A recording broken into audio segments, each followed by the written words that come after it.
انا حبیب اللہ ولا فخر، لوگوں میں اللہ کا حبیب ہوں مگر فخریہ نہیں کہہ رہا ہوں، میں اللہ کا معروف ہوں مگر نازل نہیں کہہ رہا ہوں۔ حضور نے فرمایا انا حامل لواء الحمد، لوگوں قیامت والے دن لواء الحمد میرے ہاتھ میں ہوگا، بیدی لواء الحمد، قیامت والے دن میرے ہاتھ میں لواء الحمد ہوگا، تحتہ آدم و دونہ ولا فخر، فرمایا قیامت والے دن میرے ہاتھ میں حمد کا جھنڈا ہوگا، حضرت آدم علیہ السلام سے لے کر حضرت عیسیٰ روح اللہ تک ہر نبی اس جھنڈے کے نیچے آئے گا، اسی جھنڈے کے نیچے۔ انا سید ولد آدم یوم القیامت ولا فخر، فرمایا قیامت والے دن تمام اولاد آدم کا میں سردار ہوں، تمام اولاد آدم حضرت آدم علیہ السلام کی ساری اولاد میرے آقا کریم صلی اللہ علیہ وآلہ وسلم کے جھنڈے تلے آئے گی۔ اور حضور فرماتے ہیں میں فخریہ نہیں کہہ رہا ہوں، محدثین نے فرمایا اس کی دو وجہ ہو سکتی ہیں، ایک وجہ تو یہ ہو سکتی ہے آقا کریم صلی اللہ علیہ وآلہ وسلم فرما رہے ہیں لوگوں میں تکبر نہیں کرتا، اتنا اعلیٰ مقام مجھے رب العالمین نے عطا کر دیا لیکن اس پہ بھی تکبر نہیں ہے، رب کا شکریہ ادا کرتا ہوں۔ دوسری وجہ میرے آقا کریم صلی اللہ علیہ وآلہ وسلم نے فرمایا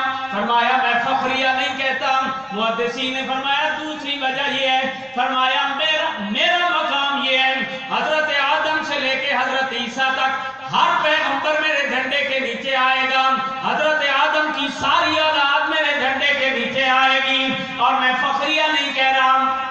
کیوں نہیں کہا جا رہا؟ علماء نے فرمایا وجہ کیا ہے؟ علماء نے فرمایا حضور فرماتے ہیں فخر تو انہیں کرنا چاہیے جنہیں مجھ جیسا امام ملا ہے۔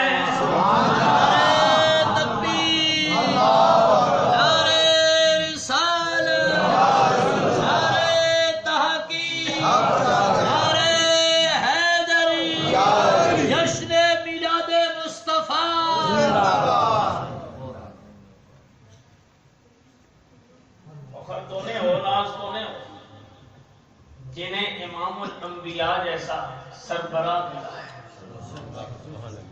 صبح طیبہ میں ہوئی بٹتا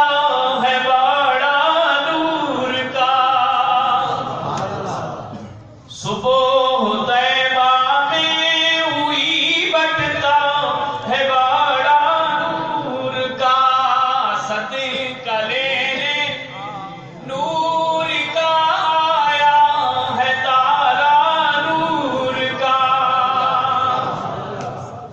صدقہ لینے نور کا آیا ہے تارا نور کا، تیری نسل پاک میں ہے بچہ بچہ نور کا، تیری نسل پاک میں ہے بچہ بچہ نور کا، تو ہے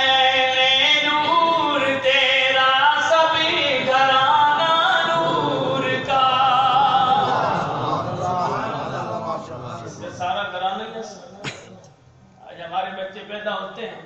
کس طرح بڑا کیا جاتا ہے، مگر وہاں کیا ہے؟ چاند جھک جاتا جدھر انگلی اٹھاتے بعد میں، پنگھوڑے کے اندر میرے آقا کریم صلی اللہ علیہ وآلہ وسلم کی ذات بابرکات، اور یوں پنگھوڑے کے اندر لیٹنے والے جدھر